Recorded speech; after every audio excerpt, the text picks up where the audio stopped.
Discuss करते हैं इसके जो MCQs हैं हमारे पास। तो पहले नंबर पे जो हमारे पास MCQs है उसमें लिखा गया है standard form of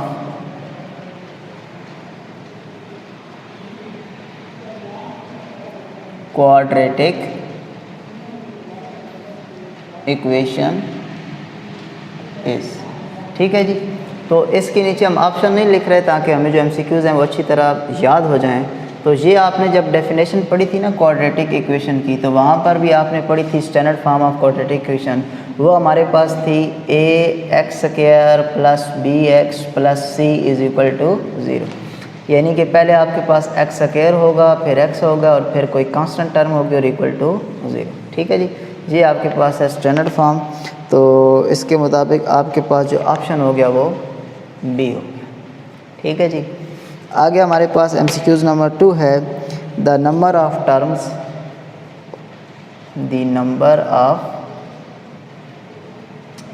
terms in standard form of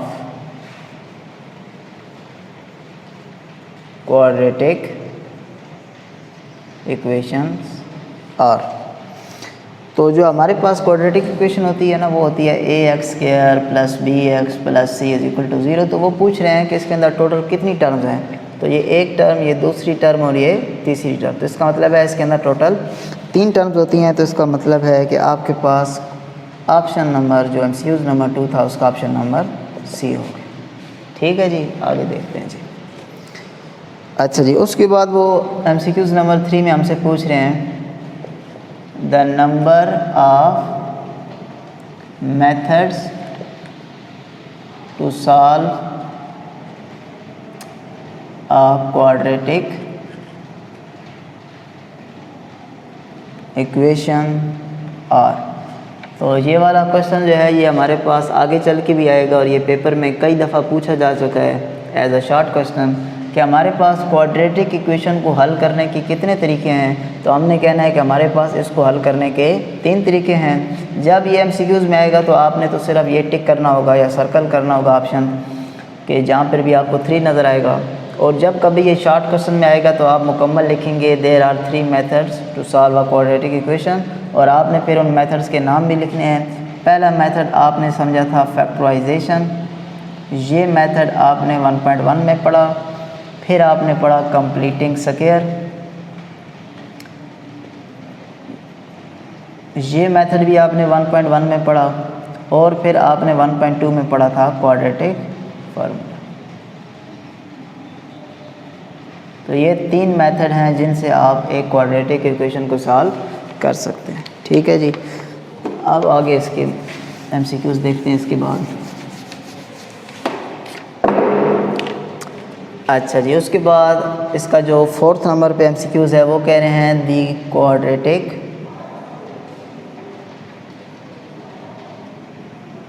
formula इस। ये भी अब आपको ज़बानी याद होना चाहिए क्योंकि तभी आपकी 1.2 सॉल्व होगी। तो क्वाड्रेटिक फार्मूला हमारे पास होता है x = -b + √b² - 4ac / 2a, ठीक है जी। ये आपको याद रखना है। अच्छा जी, अब हमारे पास है MCQs number 5 2 linear factors of x² - 15x + 56r। Book में तो आपके पास MCQs में ये वाली अलजेब्रिक एक्सप्रेशन मौजूद है।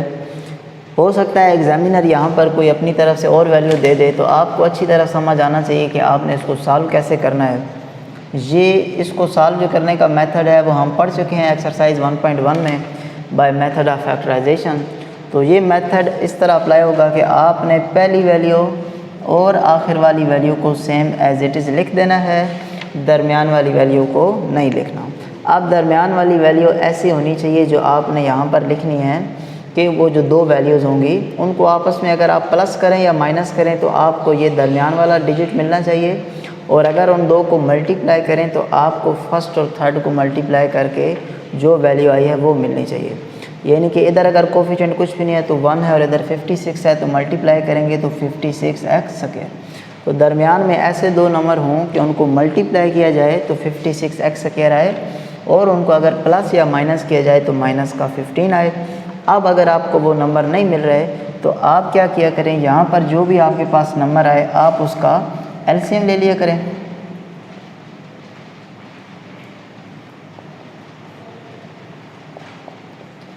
अच्छा जी, अब हमारे पास ये नंबर हैं टोटल 4, हमें तो यहाँ पर 2 नंबर चाहिए थे, तो अब हम इनको आपस में इस तरह को पेयर बनाते हैं कि ये कंडीशन सेटिस्फाई हो जाए। पहला पेयर हम बनाते हैं, इसको मिला देते हैं और इसको, तो ये मिलकर हमारे पास 4 हो जाएगा। 2 × 2 4 और 7 को 2 से मल्टीप्लाई करेंगे तो 14।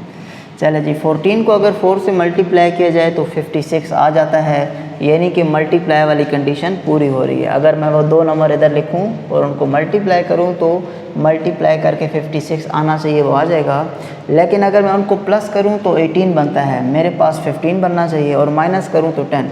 इसका मतलब है इनके अंदर मल्टीप्लाई वाली कंडीशन सेटिस्फाई है, लेकिन प्लस या माइनस वाली कंडीशन सेटिस्फाई नहीं है। तो अब मुझे पेयर चेंज करने पड़ेंगे। मैंने इन 2 को इकट्ठा किया है, तो अब मैं क्या करता हूँ कि बजाय 2 इकट्ठे करने के मैं इन 3 को इकट्ठा कर लेता हूँ और 7 को एज इट इज़ रहने देता हूँ। तो 2 2 से मल्टीप्लाई होके 4 4 2 से मल्टीप्लाई होके 8, तो एक मेरे पास टर्म 8 बनी और एक मेरे पास आ गया 7। अब देखते हैं जी, 7 को 8 से मल्टीप्लाई किया जाए तो 56 हो जाएगा, और साथ में अगर 8 प्लस कर दिए जाएँ तो हमारे पास ये 15 भी आ जाएगा। तो इसका मतलब है ये जो 2 हमारे पास नंबर्स हैं ये दोनों कंडीशंस को सेटिस्फाई कर रहे हैं। तो एक दफ़ा मैं लिख दूंगा 8x और एक दफ़ा मैं लिख दूंगा 7x। अब बात रह गई साइन लगाने की, इनको मल्टीप्लाई किया जाए तो हमारे पास प्लस का 56 आना चाहिए, और अगर इनको आपस में प्लस किया जाए या माइनस किया जाए तो हमारे पास 15 आना चाहिए। अच्छा जी, अगर मैं यहाँ भी प्लस लगा दूँ और यहाँ भी, तो ये मल्टीप्लाई होके प्लस का 56x, ये बात मुकम्मल हो गई। और जैसे ही प्लस करूँ तो 15x मेरे पास प्लस का आएगा, मुझे चाहिए था माइनस का, तो बजाय दोनों साइन प्लस के लगाने के यहाँ पर दोनों साइन माइनस के यूज़ होंगे। अब चेक करते हैं, मल्टीप्लाई करें तो माइनस और माइनस प्लस का 56, कंडीशन मुकम्मल, और माइनस और माइनस आपस में प्लस होके हमारे पास माइनस का 15। तो दोनों कंडीशन हमारे पास सेटिस्फाई हो चुकी हैं। चलें जी, पहली 2 वैल्यूज़ है हमारे पास x कॉमन, तो x - 8, यहाँ से हम -7 कॉमन लेंगे तो यहाँ पे भी आ जाएगा x - 8। ठीक है जी, तो हमारे पास ये जो 2 ब्रैकेट्स के अंदर टर्म्स होते हैं ये सेम आनी चाहिए। एक दफ़ा x - 8 हो जाएगा और फिर एक दफ़ा x - 7। तो ये हमारे पास 2 लीनियर फैक्टर्स आ चुके हैं, एक दफ़ा x - 8 और एक दफ़ा x - 7। तो ये ऑप्शन हो गया आपके पास सी ऑप्शन। ठीक हो गई जी बात। चलें अब आगे चलते हैं।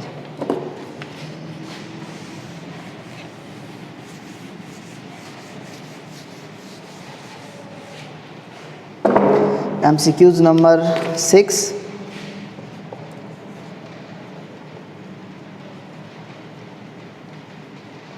An equation which remains unchanged when x is replaced by 1 over x। ये तो बेसिकली आपके पास एक डेफिनेशन है। ठीक है जी, तो ये आप जब डेफिनेशन आपको अच्छी तरह याद होगी तो ख़ुद ब खुद आपको पता चल जाएगा कि इसका आंसर कौन सा है। ये हमारे पास है जी रेसिप्रोकल इक्वेशन। ये डेफिनेशंस आपने अच्छी तरह याद करनी है। तो आपके पास इसका ऑप्शन हो गया जी ऑप्शन बी। उसके बाद नेक्स्ट आपके पास फिर से एक लिहाज से डेफिनेशन ही है, उसकी स्टैंडर्ड फॉर्म लिखी है, आपने पहचानना है कि ये कौन सी इक्वेशन है। An equation of the form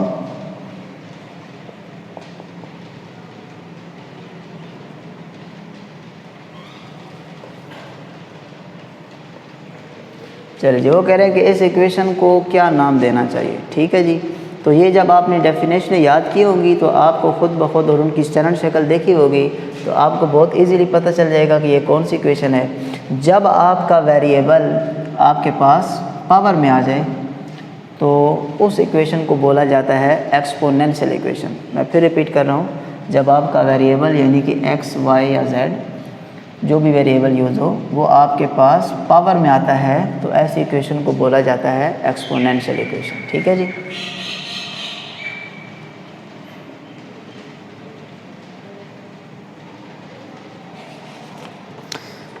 तो ये आपके पास ऑप्शन हो गया ए। चलिए जी आगे देखें जी। MCQs नंबर 8 आ गया हमारे पास।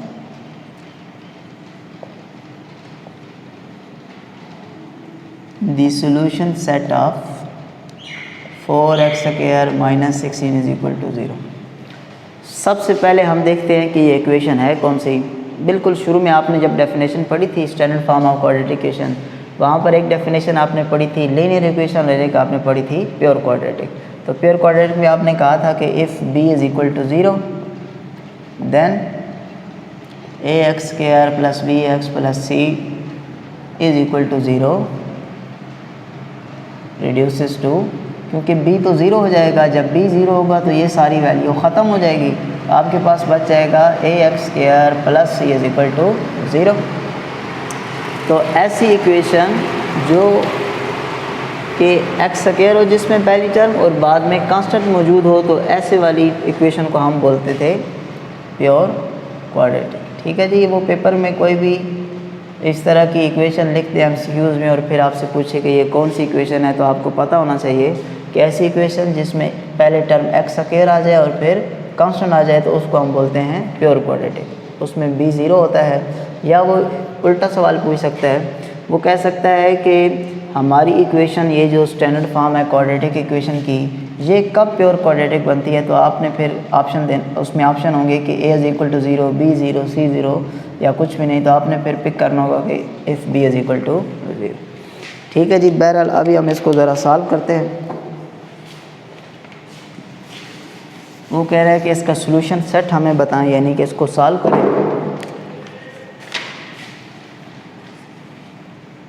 4x² - 16 = 0।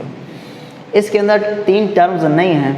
अगर 3 टर्म्स होती इस तरह जो अभी हमने पहले सॉल्व किया था, तो हम फैक्टराइजेशन की तरफ जाते, फैक्टराइजेशन के उस मेथड की तरफ जाते जिसमें पहली और लास्ट वाली वैल्यू को एक साइड पे लिख देते हैं और दरमियान में फिर फैक्टर्स बनाए जाते हैं। जब आपके पास 2 वैल्यूज़ आती हैं, तो ये आपने एग्जांपल नंबर 2 भी देखनी है बुक पे, उसका मेथड और इसका एक तरह से बिल्कुल सेम ही है। तो उसका मतलब है आपने कॉमन लेना है। जब आपके पास 2 वैल्यूज़ आएंगी तो आपके पास उन टर्म में से जो कॉमन है वो आप कॉमन लें। यहाँ पर हमारे पास 4 कॉमन है, तो x² और -4 का टेबल 16 पे 4 टाइम = 0। ये जो 4 है अगले स्टेप में 0 के साथ डिवाइड होकर ख़त्म हो जाएगा। तो आपके पास यहाँ तक वैल्यूज़ आ चुकी हैं।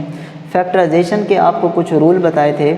पहला जो रूल था वो ये था कि आपने सारी वैल्यू से कुछ कॉमन लेना है। वो रूल अप्लाई ना हो तो 2 वैल्यू से कॉमन लेना है, और वो रूल भी अप्लाई ना हो तो फार्मूला और एंड पर वो हम मेथड यूज़ करते हैं कि फर्स्ट और थर्ड वैल्यू को साइड पे लिख दिया जाए। तो बहरहाल हमने जब रूल अप्लाई किया फैक्टराइजेशन का, तो कुछ कॉमन था, हमने कॉमन निकाल लिया। उसके बाद स्टेप वाइज चलें तो हमारे पास आप फार्मूला फिट हो रहा है तो वो करना चाहिए। तो यहाँ पर गौर करें तो इसको लिखा जा सकता है x का स्क्वायर और इसको हम कह सकते हैं 2 का स्क्वायर। तो ये हमारे पास फार्मूला बन चुका है a² - b²। इसको अगले स्टेप में हम लिखते हैं एक दफ़ा a + b और एक दफ़ा a - b। ठीक है जी। तो सेम इसी पे अप्लाई करते हैं, एक दफ़ा x + 2 और एक दफ़ा x - 2 = 0।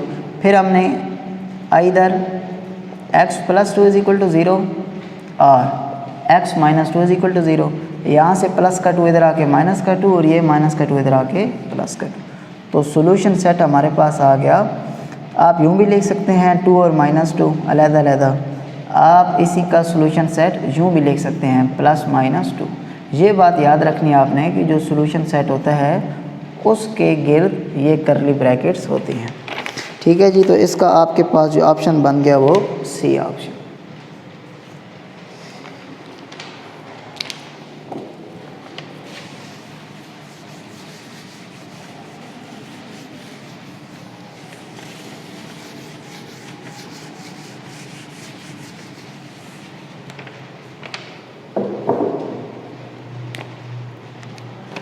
चलिए जी। अब आपके पास इसका एक आखिरी MCQs आ गया।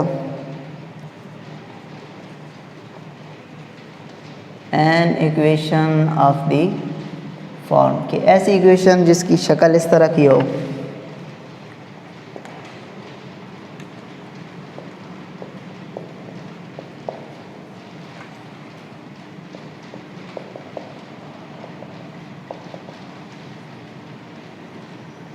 कि ऐसी इक्वेशन की शक्ल, ये आपके पास एक इक्वेशन हो और इसकी इस तरह की शक्ल हो, तो आप इस इक्वेशन को क्या बोलेंगे? क्वाड्रेटिक इक्वेशन तो इसको नहीं कहा जा सकता, क्योंकि इसमें x की जो मैक्सिमम पावर है वो आपके पास 4 है और क्वाड्रेटिक में आपके पास पावर 2 होनी चाहिए।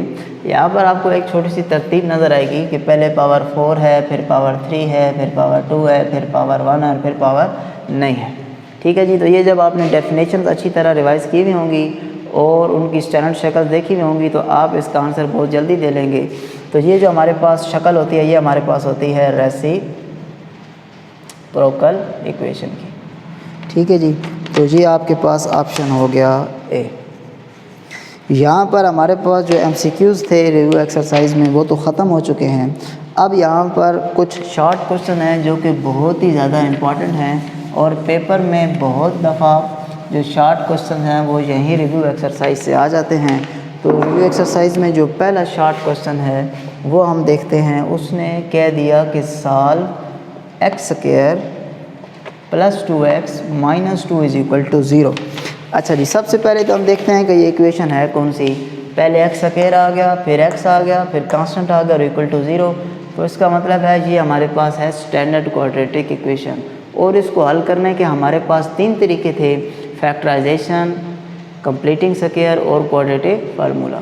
लेकिन इसने पीछे मेंशन नहीं किया कि आप इसके ऊपर कौन सा मेथड यूज़ करें। तो आपको जो मेथड आसान लगे आप वो इसके ऊपर यूज़ कर सकते हैं, लेकिन ज़रूरी नहीं कि जो फैक्टराइजेशन पहला मेथड था उससे हर इक्वेशन सॉल्व हो जाए। ठीक है जी। तो इसी वजह से मेथड और भी बनाए गए हैं कि अगर कोई इक्वेशन फैक्टराइजेशन से सॉल्व ना हो, कंप्लीटिंग स्क्वायर से ना हो, तो क्वाड्रेटिक फार्मूला यूज़ कर दिया जाए।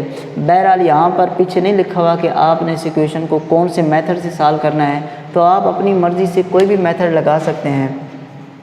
ठीक है जी। आपने घर में इसको ट्राई करना है फैक्टराइजेशन मेथड से, तो आपको पता चलेगा कि ऐसे फैक्टर्स मौजूद नहीं हैं कि जिनको मल्टीप्लाई करें तो -2x² आए और प्लस माइनस करें तो 2x आए। ठीक है जी। तो इस वजह से यहाँ पर हम जो मेथड यूज़ करने लगे हैं वो यूज़ करने लगे हैं क्वाड्रेटिक फार्मूला, क्योंकि वो थोड़ा सा लेंथी है लेकिन सॉल्व करने के लिए इजी है।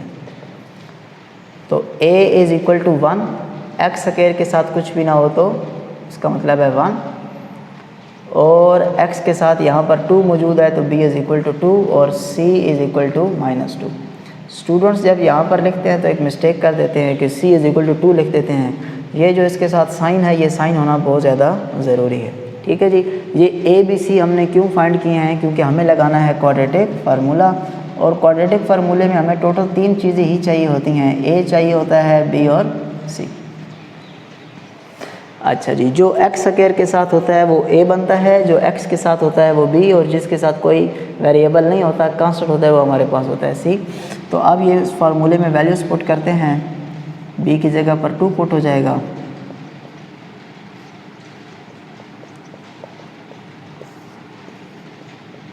और ये जो डिवाइड का हमारे पास साइन है ये आपने मुकम्मल तौर पे सारी वैल्यू के साथ लगाना है, यहाँ तक नहीं लगाना। ठीक है जी, वरना आपका क्वेश्चन सॉल्व नहीं होगा। 2 का स्क्वायर हमारे पास हो चुका है 4, माइनस और माइनस हमारे पास हो गए प्लस। 4 को 2 से मल्टीप्लाई करेंगे 8, डिवाइड में आ गया हमारे पास 2। तो x = -2 + -√12 divided by 2।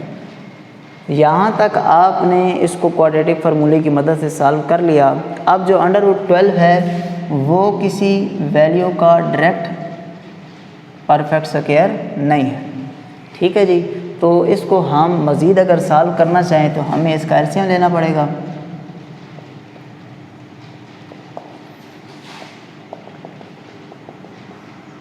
To multiply 3 divided by 2,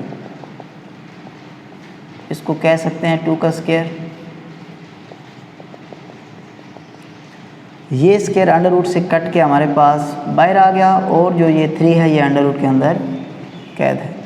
यहाँ पे अब आप 2 कॉमन ले लें तो 2 निकलने के बाद -1 बच गया, प्लस माइनस इधर 1 लिखें या ना लिखें फ़र्क नहीं पड़ेगा, और ये 2 और ये 2 आपस में कैंसिल। तो यही आपके पास इस पहले शॉर्ट क्वेश्चन का आंसर है। ठीक है जी, ये पेपर में कई बार आ चुका है और ये बहुत इजी क्वेश्चंस हैं, आपने इनको घर में बहुत अच्छी तरह रिवाइज करना है।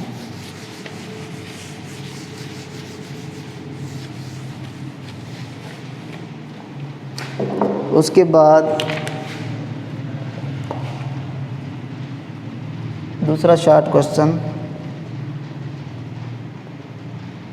सॉल्व बाय फैक्टराइजेशन, और इक्वेशन आपके पास 5x² is equal to 15x। ये बिल्कुल एग्जाम्पल 2 के जैसा ही है, बहुत इजी है।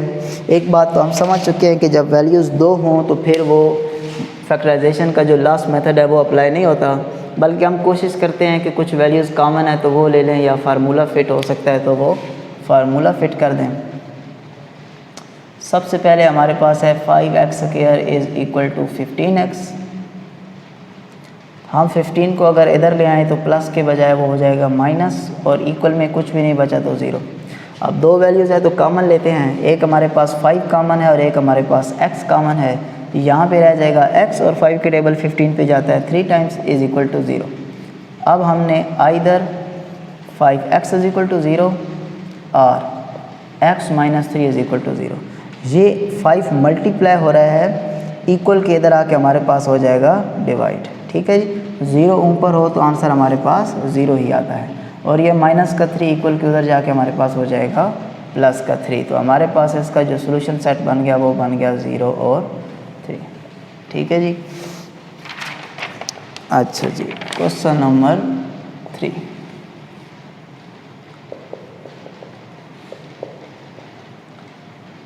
Right in standard form.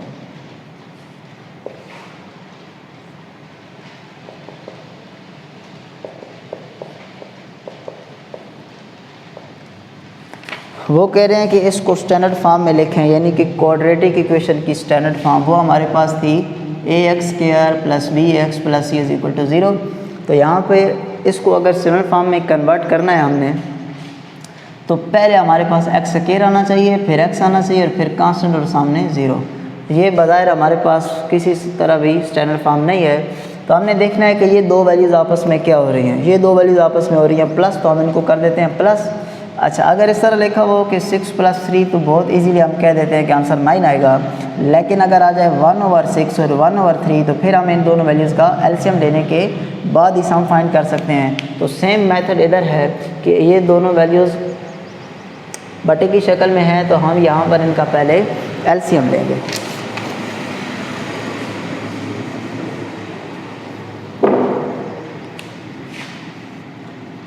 x + 4 और x - 4, ये हमारे पास आ गया एलसीएम। x + 4 से कैंसिल, हमारे पास बच गया x - 4। इसको जब 1 से मल्टीप्लाई करेंगे तो x - 4 खुद ही आ जाएगा, और x - 4 से कैंसिल हो जाएगा, हमारे पास बच गया x + 4। इसको 1 से मल्टीप्लाई करेंगे तो x + 4 खुद ही आ जाएगा। ये एलसीएम का मेथड समझ आ जाए तो अच्छी बात है, ये ना समझ आए तो आप इनको आपस में क्रॉस मल्टीप्लाई वाले मेथड से भी सॉल्व कर सकते हैं। 1 को इससे मल्टीप्लाई कर दिया x - 4, और 1 को इससे मल्टीप्लाई कर दिया x + 4। दरमियान में साइन प्लस था इसलिए यहाँ पर ब्रैकेट नहीं लगाई, दरमियान में माइनस होता तो फिर यहाँ पर हम ब्रैकेट लगाते हैं, क्योंकि माइनस की वजह से साइन चेंज हो जाते हैं। अच्छा जी, +4 और -4 कैंसिल, x और x प्लस होकर हमारे पास हो जाएंगे 2x, और डिवाइड में अगर आप और करें तो फार्मूला बन गया, एक दफ़ा वैल्यू प्लस है और एक दफ़ा वैल्यू माइनस है। फार्मूला आपके पास था a² - b², a + b a - b, एक दफ़ा वैल्यू प्लस एक दफ़ा माइनस, तो आप उसको इस शक्ल में भी लिख सकते हैं। तो हम इसको लिखने लगे हैं x² - 4 का स्क्वायर, 2x, ये बन गया x², ये बन गया 4 का स्क्वायर 16 इज़ इक्वल टू 3। ठीक है जी।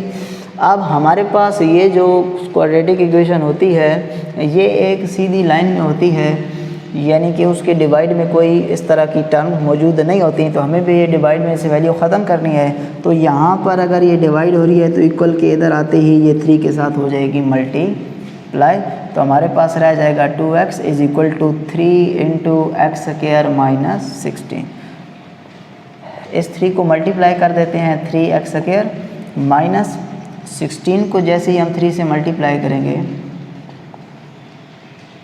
तो हमारे पास बन जाएगा माइनस का 48। ठीक है जी। तो अब हमें वो सारी की सारी टर्म्स मिल चुकी हैं जो हमें चाहिए होती हैं, एक्स स्क्वायर वाली टर्म, एक्स वाली टर्म और कांस्टेंट टर्म। ये एक्स स्क्वायर वाली टर्म है, ये एक्स वाली टर्म है और ये कांस्टेंट है। सिर्फ इनकी जो तरतीब है वो थोड़ी सी गलत है, वो हम ठीक करते हैं। शुरू में एक्स स्क्वायर होना चाहिए तो हम इस वैल्यू को उठा के इधर ले आते हैं, ये प्लस है, इधर आके हमारे पास हो जाएगी माइनस। फिर हमारे पास एक्स वाली टर्म होनी चाहिए, वो पहले ही मौजूद है तो वो आ गया 2x, और इस टर्म को भी उठा के इधर लाएंगे तो माइनस की बजाय ये भी हो जाएगी प्लस, और इक्वल में कुछ भी नहीं बचा तो 0। अच्छा जी, यहाँ तक भी आपकी क्वाड्रेटिक इक्वेशन बन चुकी है, लेकिन हम अपनी आसानी के लिए कि क्वेश्चन को आगे अगर सॉल्व किया जाए तो उसको सॉल्व करने में आसानी के लिए हमारे पास जो एक्स स्क्वायर होता है इसका कोफिशिएंट हम चाहते हैं कि हमारे पास पॉजिटिव ही रहे। तो हम अगर इसको मज़ीद पॉजिटिव बनाने की कोशिश करें तो ये माइनस को कॉमन ले सकते हैं आप, या इस इक्वेशन को दोनों तरफ से माइनस से मल्टीप्लाई कर दें, जो बेहतर आपको ईजी लगे। तो अगर माइनस से मल्टीप्लाई किया जाए, ये माइनस आपके पास प्लस बन जाएगा, ये प्लस आपके पास माइनस, और ये वाला प्लस आपके पास माइनस, और ज़ीरो के साथ प्लस माइनस का साइन लगाने की ज़रूरत नहीं होती। तो ये आपके पास स्टैंडर्ड फॉर्म आ चुकी है।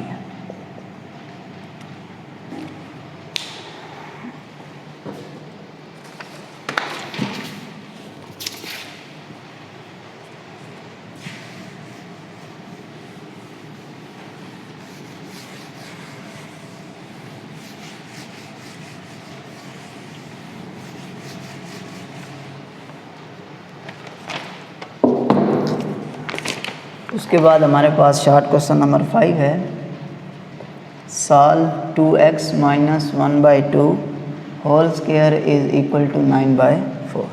अच्छा, सॉल्व जब भी वो बोलेगा तो इसका मतलब है यहाँ पर हमने x की वैल्यू फाइंड करनी है।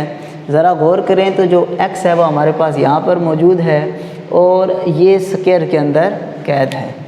तो सबसे पहले तो हम इस पे दो काम कर सकते हैं। एक काम तो हम ये कर सकते हैं कि हम यहाँ पर स्क्वायर को एक्सपेंड कर दें, यानी कि फार्मूला बना दें, इसको a समझ लें और इसको b, तो a square plus b square minus 2ab वाला हमारे पास फार्मूला बन सकता है। और अगर आप गौर करें तो हमारे पास अगर स्क्वायर हो और उसको ख़त्म करना हो तो हम इसके ऊपर स्क्वायर रूट भी ले सकते हैं। ठीक है जी।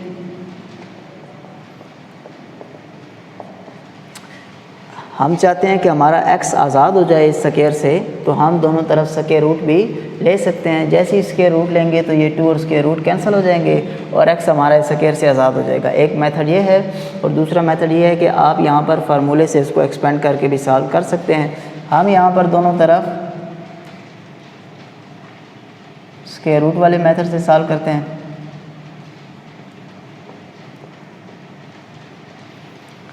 यहाँ भी हमारे पास स्क्वायर रूट आ जाएगा और यहाँ भी हमारे पास स्क्वायर रूट आ जाएगा। ये स्क्वायर और कैंसिल हो जाएंगे।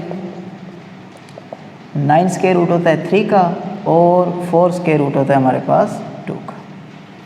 ठीक है जी। अब एक दफ़ा ये वैल्यू प्लस की आई है और एक दफ़ा माइनस की, तो इसका मतलब है इसको अलग-अलग सॉल्व करना पड़ेगा। 2x माइनस 1/2, एक दफ़ा 3/2 हम लिखेंगे प्लस का, 2x माइनस 1/2, और एक दफ़ा हम लिखेंगे माइनस 3/2। ठीक है जी। अब अलग-अलग सॉल्व करते हैं। हमें तो x की वैल्यू चाहिए और x की वैल्यू का मतलब है कि x को अकेला होना चाहिए। ये माइनस 1/2 उधर ले जाते हैं, उधर जाके हमारे पास ये हो जाएगा प्लस का 1/2। यहाँ पर 2 एलसीएम आ गया, तो 2 का टेबल 2 पे 1 टाइम, 3 को 1 से मल्टीप्लाई करेंगे 3, 2 का टेबल 2 पे 1 टाइम, और यहाँ पर 1 को 1 से मल्टीप्लाई करेंगे तो 1, 3 और 1 मिलकर हमारे पास 4 हो जाएंगे। अच्छा जी। उसके बाद आप इनको कैंसिल भी कर सकते हैं, या 2 यहाँ पर हमारे पास मल्टीप्लाई हो रहा है, इक्वल के इधर आने के बाद वो हो जाएगा हमारे पास डिवाइड। तो 4 2 से मल्टीप्लाई होकर 4 का टेबल 4 पे 1 टाइम। यहाँ गलती कर देते हैं स्टूडेंट, 0 लिख देते हैं, 4 का टेबल 4 पे 1 टाइम, यहाँ पे 1 लिखना है। अच्छा जी। यहाँ भी सेम मेथड फॉलो करते हैं। माइनस 3/2 तो पहले से मौजूद था, ये माइनस 1/2 इधर आके प्लस का 1/2, फिर से एलसीएम लेते हैं, एलसीएम आ गया 2, 2 का टेबल 2 पे 1 टाइम तो माइनस का 3, 2 का टेबल 2 पे 1 टाइम तो 1। ये हल होने के बाद -2/2 हो जाएगा। ये 2 मल्टीप्लाई हो रहा है, इधर आके डिवाइड होगा तो x इज़ इक्वल टू -2/4 और कैंसिल होने के बाद -1/2। ठीक है जी, ये हमारे पास x के दो आंसर आ गए। अब हमारे पास एक आखिरी शॉर्ट क्वेश्चन रह गया है। ठीक है जी, ये शॉर्ट क्वेश्चन बहुत ज़्यादा इम्पॉर्टेंट है। पेपर में शॉर्ट क्वेश्चंस पहले चैप्टर के इसी तरह से आते हैं, बल्कि 90% यही क्वेश्चन ही होते हैं। बहुत कम चांसेस होते हैं कि वो अपनी तरफ से कोई वैल्यू चेंज करके दे।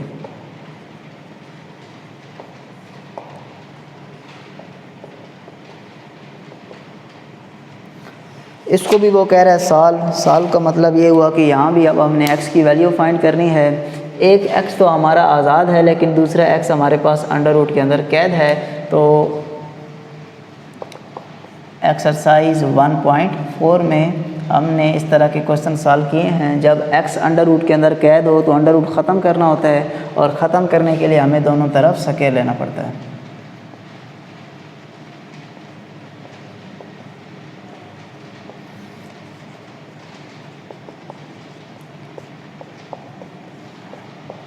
ये इसके साथ कैंसिल हो के हमारे पास बन जाएगा 3x + 18 और सामने बन जाएगा x का स्क्वायर। अब स्टैंडर्ड शक्ल मुकम्मल करने के लिए क्वाड्रेटिक इक्वेशन की हम x स्क्वायर को उठा के इधर ले आते हैं। ये प्लस है, इधर आके हमारे पास हो जाएगा माइनस। बाकी जो हमारे पास टर्म है वो एज इट इज़ आ चुकी हैं। क्वेश्चन को हम चाहते हैं कि आसानी से हल हो, तो माइनस के बजाय पहली टर्म प्लस होनी चाहिए। तो माइनस से मल्टीप्लाई करने के बाद साइन चेंज हो जाएंगे, ये प्लस हो जाएगा, ये माइनस हो जाएगा और ये भी हमारे पास माइनस हो जाएगा। तो ये हमारे पास आ चुकी है क्वाड्रेटिक इक्वेशन की स्टैंडर्ड शक्ल। इसको हल करने के हमारे पास बहुत से तरीके हैं, जिनमें फैक्टराइजेशन शामिल है, कंप्लीटिंग स्क्वायर है और क्वाड्रेटिक फार्मूला है। तो हम यहाँ पर जो हमें मेथड इजी से सॉल्व करना आता है, हम उससे इसको सॉल्व कर सकते हैं। चले जी, फैक्टराइजेशन से चेक करते हैं। अगर फैक्टराइजेशन से सॉल्व करना है तो पहली वैल्यू और आखिर वाली वैल्यू को एज इट इज़ लिख देना पड़ेगा। अब कोई ऐसे नंबर ढूंढने हैं जिनको मल्टीप्लाई किया जाए, तो इन दो को मल्टीप्लाई करके जो है वही वैल्यू आनी चाहिए। तो -18x², और प्लस किया जाए या माइनस किया जाए तो -3। नंबर ना पता हो तो आप इस नंबर का क्या ले लें, एलसीएम। अच्छा जी, अब देखते हैं कि हमें तो नंबर 2 चाहिए थी, लेकिन ये तो हमारे पास 3 नंबर आ चुके हैं। तो इन दो को इकट्ठा कर देते हैं और इसको अलहदा 3 को 2 से मल्टीप्लाई करेंगे 6, और यहाँ पर हमारे पास आ गया 3। तो 6 और 3 को मल्टीप्लाई किया जाए तो 18, मल्टीप्लाई वाली कंडीशन मुकम्मल, और 6 में से 3 माइनस करें तो 3 आ जाता है। इसका मतलब है ये दो फैक्टर्स हमारे पास यहाँ पर लगाए जा सकते हैं, 6x और 3x। अब रह गई बात साइन की। साइन इस तरह के लगाने हैं कि वो सारी कंडीशन सेटिस्फाई हों। हमें माइनस का 18 मिलना चाहिए। इसका मतलब है एक वैल्यू प्लस की होगी और एक माइनस की, तभी हमारे पास मल्टीप्लाई होने के बाद प्लस माइनस का 18 आएगा। और दूसरी हमने बात ये ज़हन में रखनी है कि जब प्लस किया जाए या माइनस किया जाए तो हमें माइनस का 3x मिले, यानी कि बड़ी वैल्यू के साथ साइन माइनस का होना चाहिए और छोटी वैल्यू के साथ साइन प्लस का, तभी हमारे पास यहाँ पे आंसर -3 आएगा। ठीक है जी, तो अब x कॉमन लेते हैं, तो x कॉमन लेने से x -6, और यहाँ पर 3 कॉमन लेंगे तो x -6। जब आपका क्वेश्चन ठीक हल होगा तो आपको ख़ुद ब खुद ये जो दो ब्रैकेट्स हैं इनके अंदर वैल्यूज सेम नज़र आएंगे। एक दफ़ा x -6 और एक दफ़ा x + 3 = 0। x -6 = 0, x + 3 = 0। यहाँ से एक आंसर आ गया 6 और एक आंसर आ गया -3। लेकिन क्योंकि ये रेडिकल इक्वेशन है, रेडिकल कैसे, क्योंकि जो आपके पास वेरिएबल है वो रेडिकल साइन के अंदर मौजूद है, तो इसका जो सॉल्यूशन सेट होता है उसको चेक भी करना पड़ता है। तो अब हम ज़रा करते हैं जी चेकिंग फॉर x = 6। हमारे पास एक जवाब 6 आया है। इस 6 को हमने इसको 1 का नाम दे देते हैं। इसमें पुट करना है 3x + 18 = 8। अगर दोनों तरफ हमारे पास जो आंसर है वो इक्वल आ गया तो इसका मतलब है ये सॉल्यूशन सेट में शामिल होगा, वरना हम इसको एक्सट्रेनियस रूट बोलेंगे। अच्छा जी, तो x की जगह पर हमने 3 पुट करना है, सॉरी x की जगह पे हमने 6 पुट करना है। 6 को 3 से मल्टीप्लाई करेंगे तो 18 प्लस 18 इज इक्वल टू 6। 18 और 18 मिलकर हमारे पास हो जाएंगे 36 और 36 हमारे पास बराबर होता है √36 बराबर होता है 6 के। तो दोनों तरफ आंसर इक्वल आया। इसका मतलब है कि x इज इक्वल टू 6 पे हमारा जो आंसर है वो ट्रू है। अब हम चेक करते हैं x इज़ इक्वल टू -3 पे, तो x की जगह पर हम पुट कर देंगे -3 और यहाँ पे भी हमारे पास आ जाएगा -3। 3 को इससे मल्टीप्लाई करेंगे तो -9 प्लस 18 और यहाँ पर हमारे पास 9 रह जाएगा। 9 हमारे पास के रूट। जब हमने इसको x इज इक्वल टू 6 पे चेक किया था तो हमारे पास ये आंसर ट्रू आया था, और जब हमने इसको x इज इक्वल टू -3 पे चेक किया तो हमारा जो आंसर है वो दोनों साइड्स पे इक्वल नहीं आया। तो इसका मतलब है ये x इज इक्वल टू -3 है, इसको हम सोल्यूशन सेट में नहीं लिखेंगे, इसको हम एक्सटेनियस रूट में रखेंगे। तो हमने सोल्यूशन सेट में x इज इक्वल टू 6 जो था उसको शामिल कर लिया है, और जो -3 था उस पर हमारा आंसर इक्वल नहीं आया तो उसको हमने एक्सटेनियस रूट में लिख दिया।